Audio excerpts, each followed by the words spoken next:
Hello everyone, எல்லாருக்கும் வணக்கம். இன்னைக்கு இந்த வீடியோல ரொம்ப முக்கியமான ஒரு இன்ஃபர்மேஷன் பத்தி பார்க்க போறோம். எஸ், நீங்க ரொம்ப நாளா கேட்டிட்டு இருக்கக்கூடிய கட் ஆஃப் கால்குலேஷன் எப்படி அப்படிங்கறத பார்க்க போறோம்.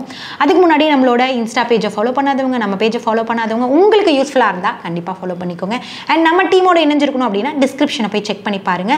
உங்களுக்கு தேவைப்பட்டா குரூப்ல ஜாயின் பண்ணுங்க. ஓகே, இந்த வீடியோட main purpose cut off calculation எப்படி போடுறது, இதில் மிக முக்கியமாக PLLB, அதாவது நம்ம ஆஃப்டர் 12th அப்புறம் கட் ஆஃப் கால்குலேஷன் எப்படி போடுறது, அக்கா கட் ஆஃப்னா என்னக்கா, இதை வந்துட்டு எந்த மாதிரி நம்ம வந்து கால்குலேட் பண்ணணும்னு சொல்லிட்டு நிறைய பேர் டவுட்ஸ் கேட்டிருக்கீங்க. ஸோ அதுக்காக இந்த வீடியோ ஸ்பெசிஃபிக்காக அதாவது ஆஃப்டர் 12th ஸ்டாண்டர்டுக்கு அப்புறம் லா ஜாயின் பண்ணக்கூடிய BALLB ஸ்டூடெண்ட்ஸ்க்கான ஒரு cut off calculation video. Okay, இது ரொம்ப ரொம்ப ரொம்ப சிம்பிளுங்க. நீங்கள் வந்துட்டு இப்போ உங்களுக்கு 600 மார்க்குக்கு தான் 12th மார்க்கே எடுக்கிறாங்க. ஸோ இந்த 600 மார்க்கில் நீங்கள் கட் ஆஃப் கால்குலேட் பண்ணுறதுங்கிறது ரொம்ப சிம்பிள். ஸோ ஃபார் எக்ஸாம்பிள் நான் வந்து உங்களுக்கு சொல்கிறேன்.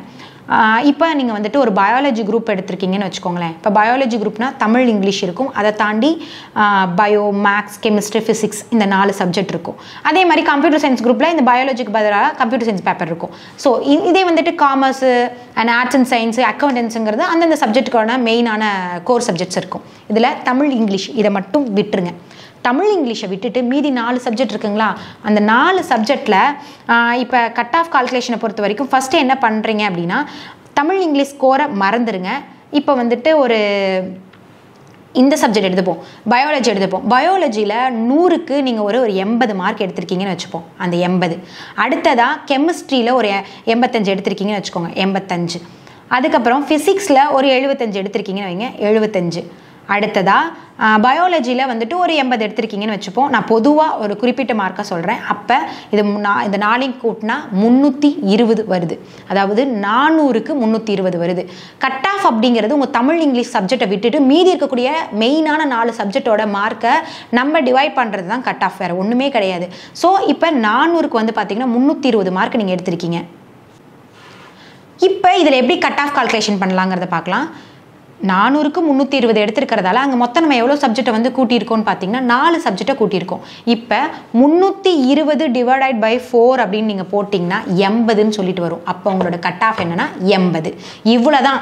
எவ்வளோ சப்ஜெக்டை நீங்கள் கூட்டுறீங்களோ அந்த சப்ஜெக்டால் நீங்கள் டிவைட் பண்ணால் போதும், வேறு எதுவுமே கிடையாது.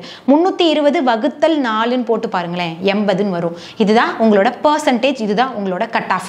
இதுக்கெல்லாம் நீங்கள் ரொம்பலாம் குழப்பிக்க தேவையில்லை. ஏன்னா நீங்கள் அப்ளிகேஷன் வந்துட்டு ஆன்லைனில் தானே ஃபில் பண்ண போகிறீங்க. நீங்கள் ஒவ்வொரு சப்ஜெக்ட்டுக்கான ஸ்கோரை நீங்கள் அங்கே என்ட்ரி பண்ணும் போதே அதுவே ஆட்டோமேட்டிக்காக வந்து பார்த்தீங்கன்னா உங்களோட கட் ஆஃபை வந்து கால்குலேட் பண்ணி கொடுத்துரும். அதனால் இதை ரொம்பலாம் கன்ஃபியூஷன் பண்ணிக்காதீங்க. ரொம்ப சிம்பிள் ப்ராசஸ் தான். ஒவ்வொரு சப்ஜெக்டோட மார்க்கை மட்டும் கரெக்டாக நீங்கள் என்ட்ரி பண்ணால் போதுமானது.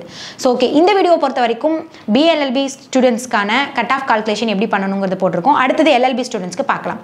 ஓகே, நெக்ஸ்ட் வீடியோவில் பார்க்கலாம். தேங்க்யூ.